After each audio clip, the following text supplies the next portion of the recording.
of being judged, being read, being criticized, being lapped by the world, being counted as a writer. Nothing at all.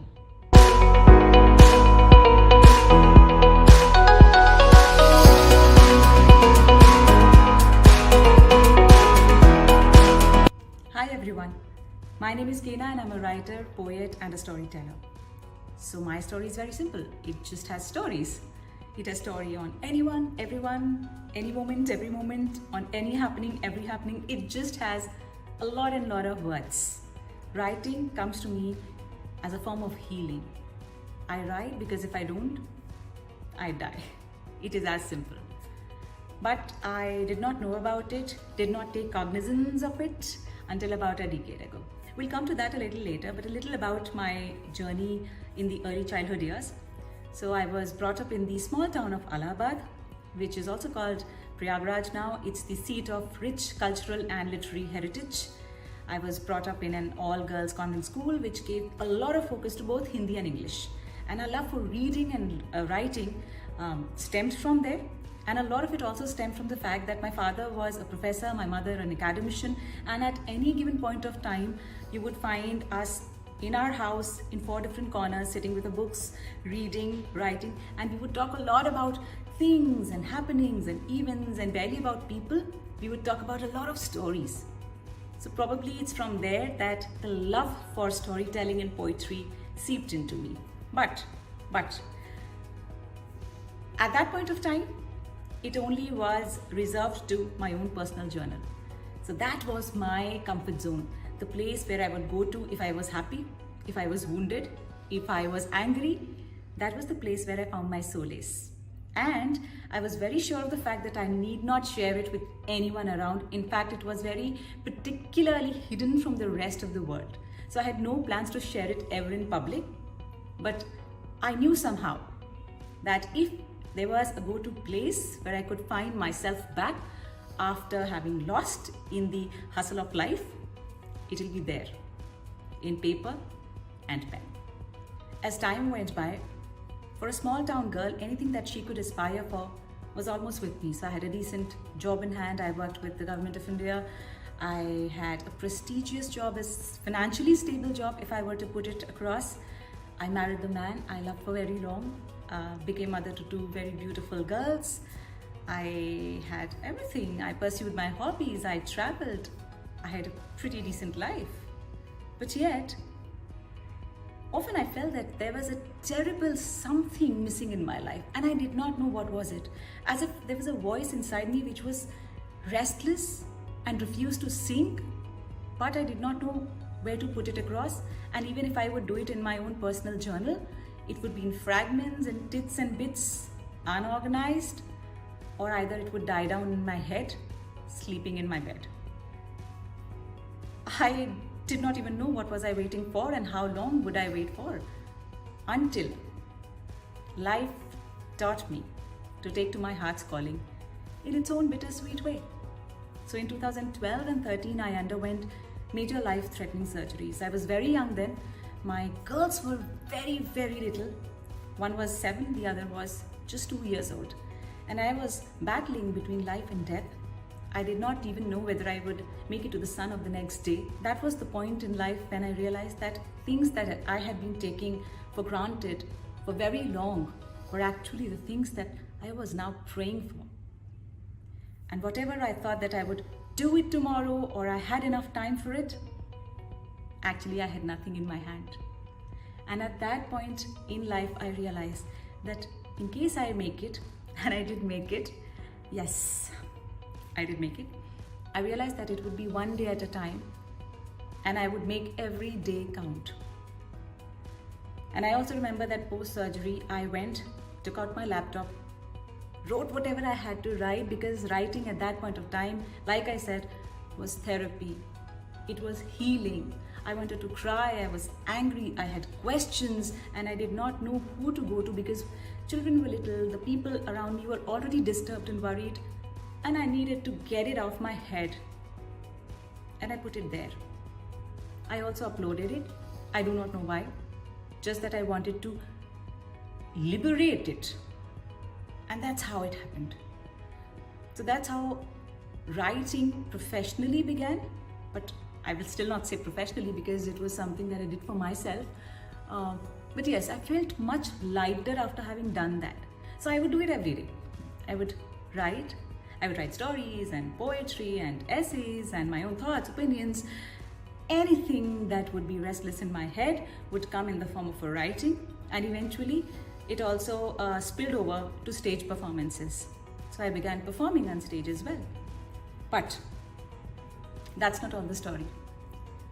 The other part of the story is that once I did it for myself, I did it absolutely without the fear of being judged, being read, being criticized, being lapped by the world, being counted as a writer, nothing at all.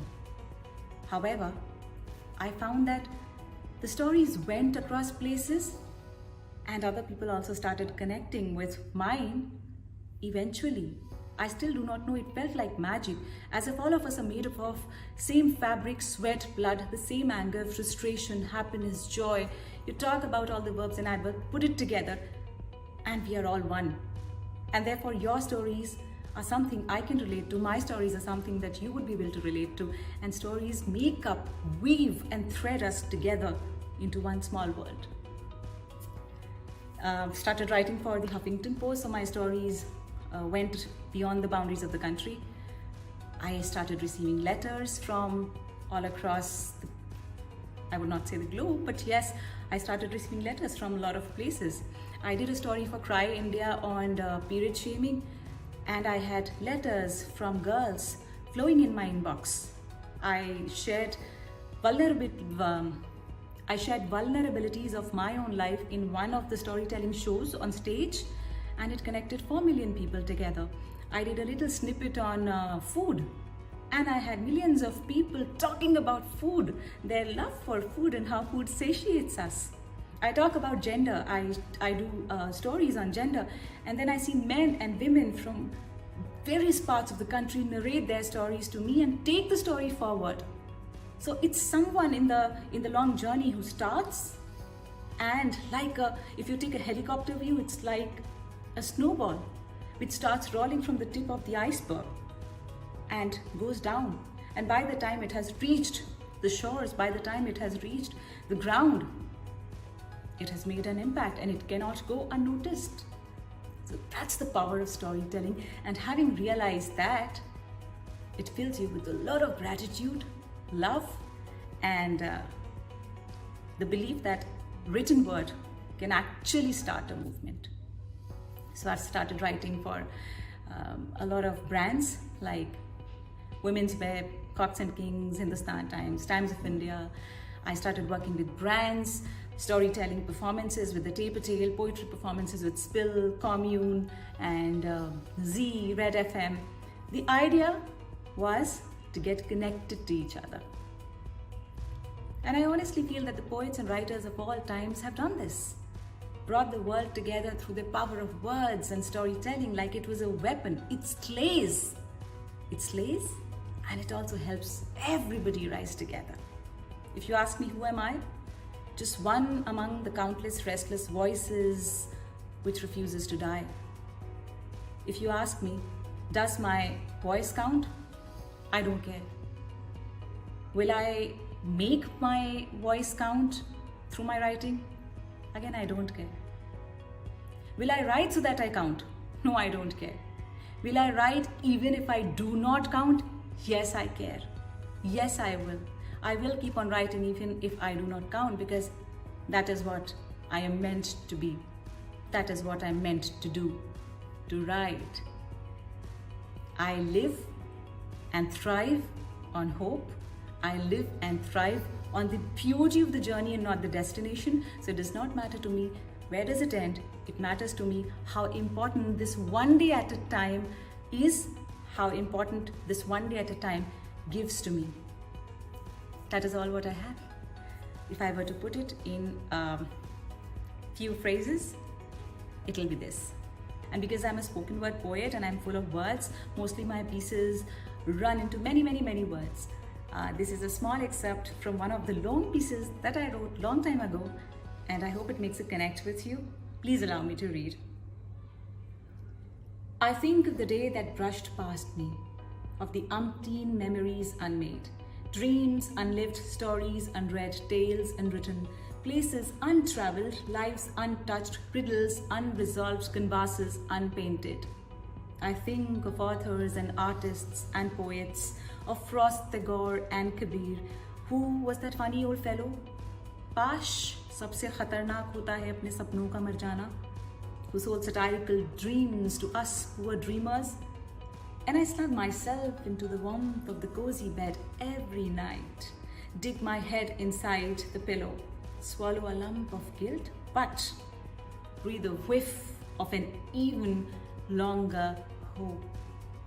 Hope to wait for another morning, another new sunshine, another new joyride, another new destination, another new unstoppable journey. And the hope goes on. Hoping that you also thrive on your hope, on your story, because at the end of the day, we are all nothing but stories.